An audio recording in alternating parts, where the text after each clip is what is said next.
Well, so if you wanted to pick like the most extreme possible like attorney to put in charge of the Civil Rights Division of the Justice Department to sort of reverse DEI, it would be this lawyer named Harmeet Dhillon, who's been a California lawyer who's been, the scourge of woke corporations for the last decade. As it happens, she has just been appointed to run the Civil Rights Division of the Justice Department.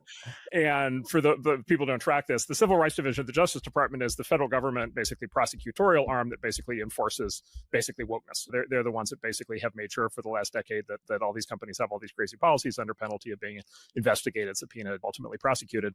And by the way, there have been lots of prosecutions, lots of court cases. The most famous case that the current head of the Civil Rights Division brought was the case against SpaceX for not hiring enough refugees.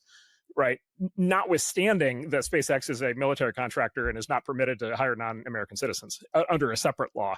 And so the person running that has been a true activist, as you'd expect from this last administration. Yeah. And then Ms. Dhillon, who, by the way, I don't know, but I've been following for years and is clearly brilliant.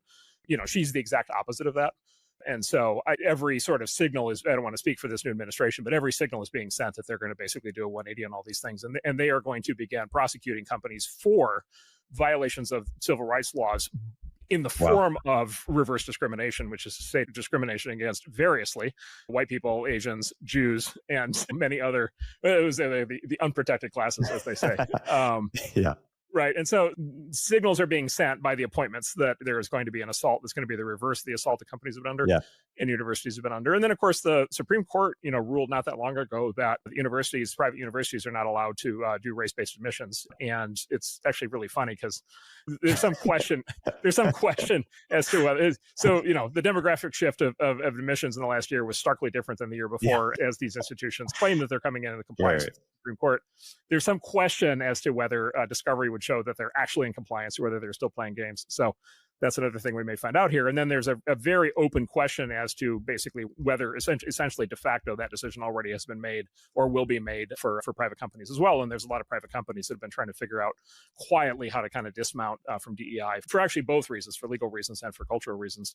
And now there's another sort of very interesting thing that's kicking in, which is there I think are a lot of large companies where basically they were already basically done with DEI to start. They were done with DEI for their own reasons, which is, it's backfired in many spectacular ways. But now they have any large company that wants to dismount from it now has the best reason in the world, which is we need to be compliant. We right? Right. Illegal. Because it's illegal. And by the way, let me just state for the record, I think every major corporation in the country is just in flagrant violation of actual written civil rights law. You cannot have these hard quotas and basically all these racially and ethnically and religiously biased, hiring. Right. It's just flat out illegal.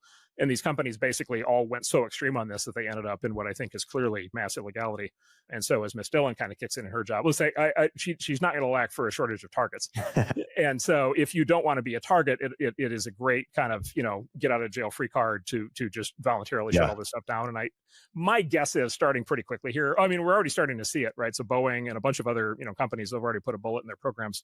And even the University of Michigan, which kind of went completely bananas for this stuff, actually shut their whole thing down. So I think we're going to see my guess is we're going to see a run of companies that are going to take, quite dramatic action here.